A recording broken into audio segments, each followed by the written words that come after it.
Сәлеметсіздер ме 7 сынып оқушылары, біз бүгін 3 тоқсанға арналған 2 БЖБ жұмыс және қуат бөлім бойынша жиынтық бағалаудың 2 нұсқасын тапсырмаларын орындаймыз. Жалпы 3 тапсырма берілген, бірінші тапсырманы оқимыз. Бала жүкті орнынан қозғалтқанда қай жағдайда көбірек жұмыс жасалады? А әлде Б?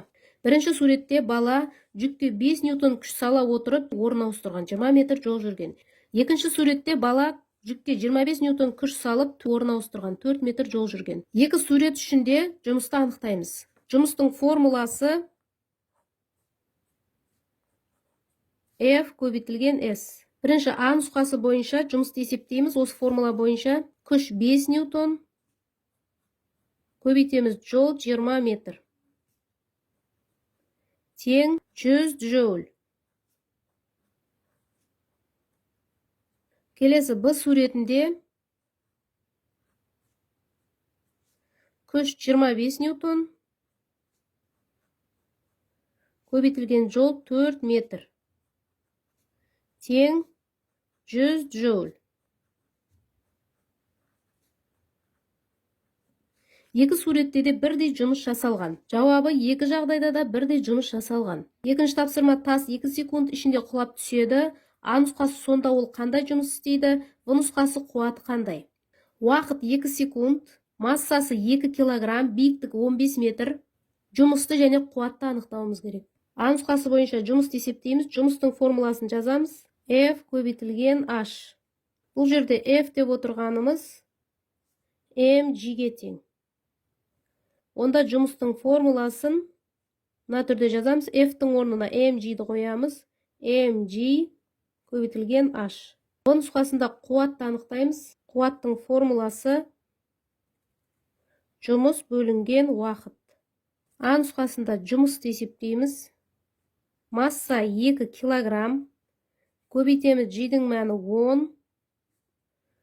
Ньютон бөлінген килограмм. Көбейтеміз биіктік 15 метр. Тең 300 джоуль. В нұсқасында қуатты есептейміз. Жұмыс 300 джоуль. Уақыт 2 секунд. Тең 150 ватт. Жауабы А нұсқасы бойынша жұмыс 300 джоуль.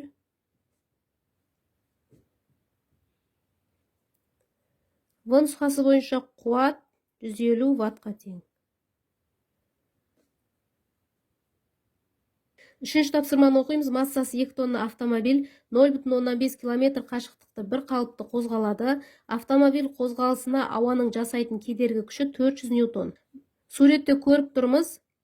Кедергі күш 400 ньютон. Бұл жерде оның қозғалысына тарту күшіне кедергі күші де, үйкеліс күші де қарама-қарсы бағытта. А нұсқасы автомобиль салмағы, В нұсқасы автомобиль доңғалағының үйкеліс күші, автомобиль салмағының 0,4 үлесіндей. С нұсқасы тең әрекетті күштің модулі, Д нұсқасы автомобиль двигателінің жасаған жұмысы, Е нұсқасы автомобиль двигателінің 1 минутта өндірген қуаты. Барлық мәндерді жазып аламыз. Берілген барлық мәндерді жазып алдық. Бірінші халықаралық бірліктер жүйесіне келтіреміз. 2 тоннаны килограммға айналдырамыз. Мыңға көбейтеміз. 2000 килограмм болады. Келесі 0,5 километрді метрге айналдыруымыз үшін мыңға көбейтеміз. 500 метр болады. 1 минутты секундқа айналдырамыз. 60-ға көбейтеміз. 60 секунд. А нұсқасында автомобильдің салмағын анықтаймыз. mg формуласы бойынша. Бізге В нұсқасында автомобиль доңғалағының үйкеліс күші, автомобиль салмағының 0,4 үлесіндей деген. Онда үйкеліс күші 0,4, салмағындай болса 0,4, оған салмақты көбейтіп жазамыз. С нұсқасында тең әрекетті күшті табамыз. Үйкеліс күші қосамыз кедергі күшті. Д нұсқасында жұмысты анықтаймыз. F көбейтілген S. Е нұсқасында қуатты анықтаймыз. Жұмыс бөлінген уақыт. А нұсқасынан бастап есептейміз. Масса 2000 килограмм. Көбейтілген G-дің мәні 10 ньютон бөлінген килограмм. Тең 20 000 ньютон болады. Келесі В нұсқасында үйкеліс күші 0,4-ті көбейтеміз. Салмағымыз 20 000 ньютонды.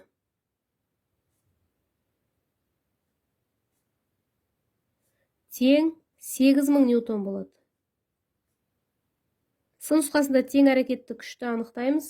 Үйкеліс күші 8 000 ньютон болды. Оған қосамыз, кедергі күш 400 ньютон. Тең 8400 ньютон болады. Д нұсқасында жұмысты анықтаймыз. F күшіміз 8400 ньютон болды. Оны көбейтеміз. S жолымыз 500 метр. Тең 4 200 000 джоуль болады.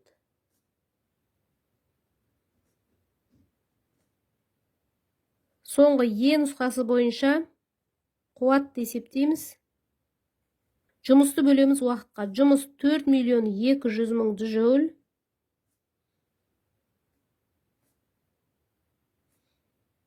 Уақыт 60 секунд.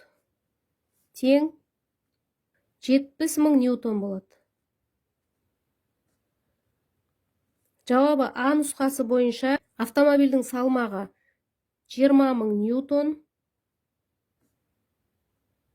Немесе 1000-ды кило деп алатын болсақ, 20 килоньютон болады. В нұсқасы бойынша үйкеліс күші 8 000 ньютон. Немесе 8 килоньютон болады. С нұсқасында тең әрекетті күш 8400 ньютон, немесе 1, 2, 3 орын жылжытатын болсақ, 8,4 килоньютон болады. Д нұсқасында жұмыс 4 200 000 джоуль.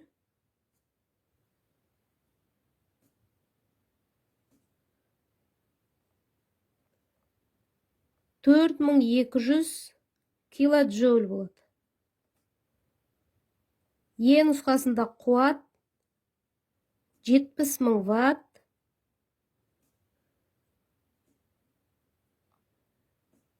Оны 70 киловатт деп жазуымызға болады. Оқушылар, осымен бүгінгі БЖБ талдау сабағымыз аяқталды. Келесі сабақта кездескенше сау болыңыздар.